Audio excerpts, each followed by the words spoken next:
안녕하세요. 정치를 쉽게 풉니다. 정치의 10단. 오늘 MBC는 민주당 지도부가 검찰 특수활동비에 대해 전액 삭감을 검토하고 있고 윤석열의 21번의 거부권에 맞서 예산 심사권과 의결권으로 맞대응하기로 의견을 모았다고 전했습니다. 앞서 진성준 정책위 의장은 정부 특활비 등 불효불급한 예산을 눈 질끈 감고 악소리 나게 삭감해서 내수진작과 민생회복 예산으로 돌리겠다고 말한 바 있습니다. 이렇게 손과 발을 묶어서 정부의 변화를 이끌어내겠다는 것이 민주당의 전략인데 이에 대한 검찰 등 관련 기관들의 반발도 만만치 않을 것 같습니다. 검찰의 특활비가 없으면 수사가 안 된다. 결국 국민들에게 피해가 돌아간다는 식의 검찰발 기사가 쏟아질 것으로 보입니다. 하지만 이미 유스타파와 하승수, 세금도둑 잡아라 대표 등이 검찰 특활비가 어떻게 쓰였는지에 대한 자료가 쌓여 있습니다. 따라서 검찰은 저항하면 할수록 곤란해지는 상황에 직면할 것 같습니다.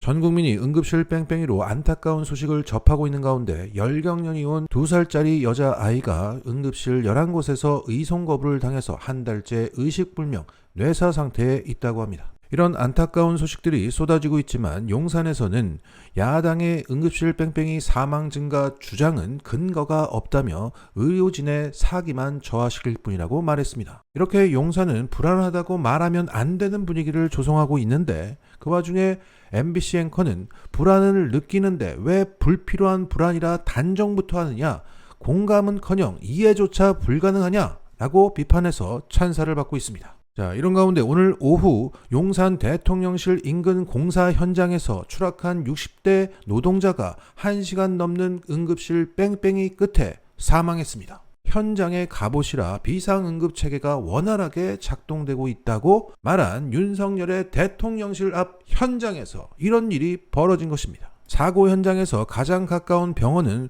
순천향대학교 서울병원으로 10분 안에 갈 수 있는 거리였다고 합니다. 하지만 의료대란 여파로 갈 수가 없었고 구급대는 이송 중에 인근에 있는 병원에 끊임없이 전화했습니다. 7km 내에 있는 대형 병원의 응급실이 9곳 이상 있었지만 모두 거부를 당했고 결국 11km 떨어진 고려대학교 구로병원에 사고 발생 1시간 12분 만에 도착했습니다. 사람이 추락했다고 전화를 했는데 무려 9곳의 응급실이 거부했습니다.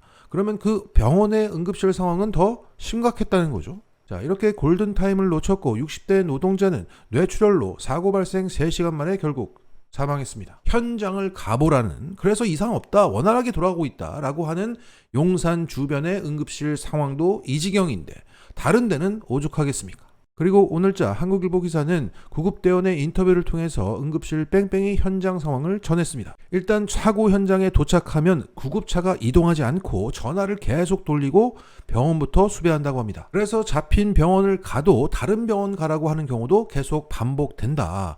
전반적으로 구급차는 거부당하고 내원 환자는 받는 기현상 때문에 환자더러 직접 들어가시라고 할 때가 많다고 합니다. 자, 실제 사례는 이랬습니다. 서울 강남에 사는 40대 여성이 안약인 줄 알고 순간 접착제를 눈에 넣었다고 합니다. 그래서 극심한 통증을 호소하는 와중에도 구급차는 이동하지 않고 1시간 넘게 20곳 넘는 병원에 전화를 돌렸습니다.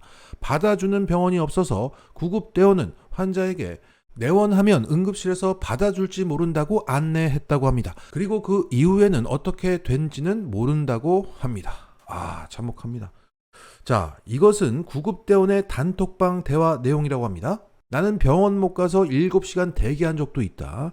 간호사들이 환자는 쳐다보고 구급대원은 그림자 취급한다. 자, 그래서 직접 가보시라고 했나 봅니다. 그런데 이 와중에도 정부는 언론 플레이에 집중하고 있습니다. 오늘 국회에서 민주당의 한 의원이 대한민국 의료체계가 30년 동안 쌓아온 의료 시스템이 3개월 만에 무너졌다고 하자 조규용 보건복지부 장관은 의료 붕괴는 과한 표현이다. 어려움은 있지만 응급진료는 가능하다고 말했습니다. 그리고 오늘 박민수 보건복지부 2차관은 정부 세종청사에서 비상진료 대응 관련 브리핑에서 이렇게 말했습니다. 응급실 의료진 부족은 전공의 이탈 때문이다. 필수 의료 인력 부족에 기인한 오래된 문제다.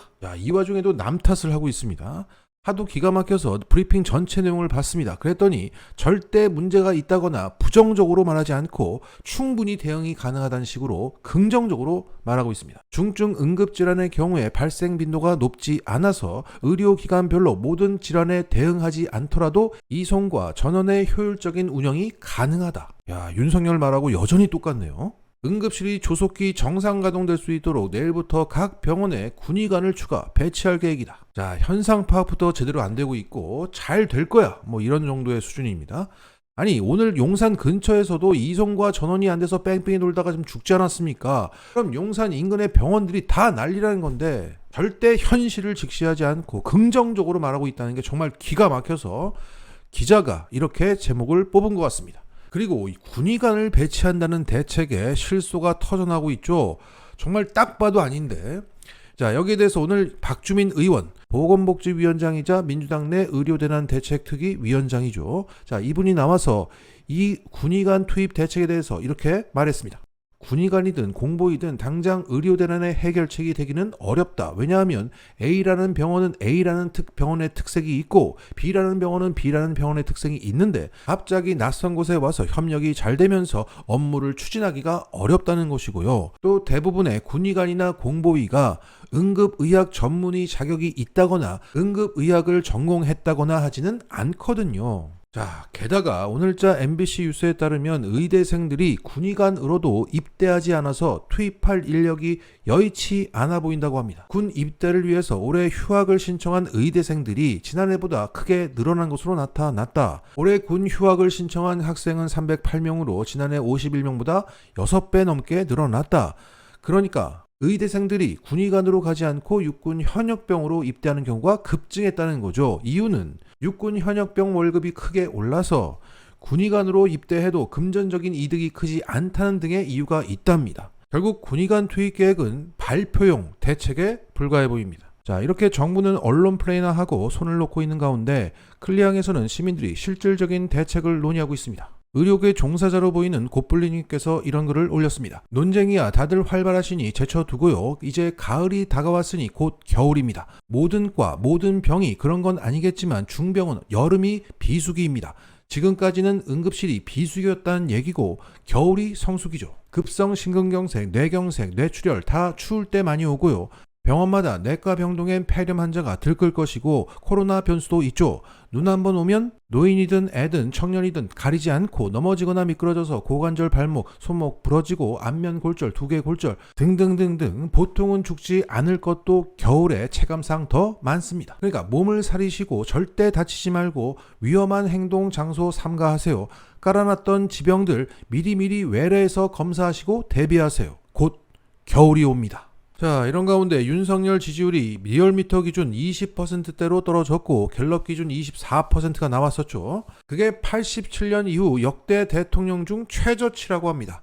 임기 2년차 1분기 시점의 지지율이 가장 높았던 대통령이 김대중 대통령으로 49%에 달했고 문재인 대통령과 이명박이 45, 44였다.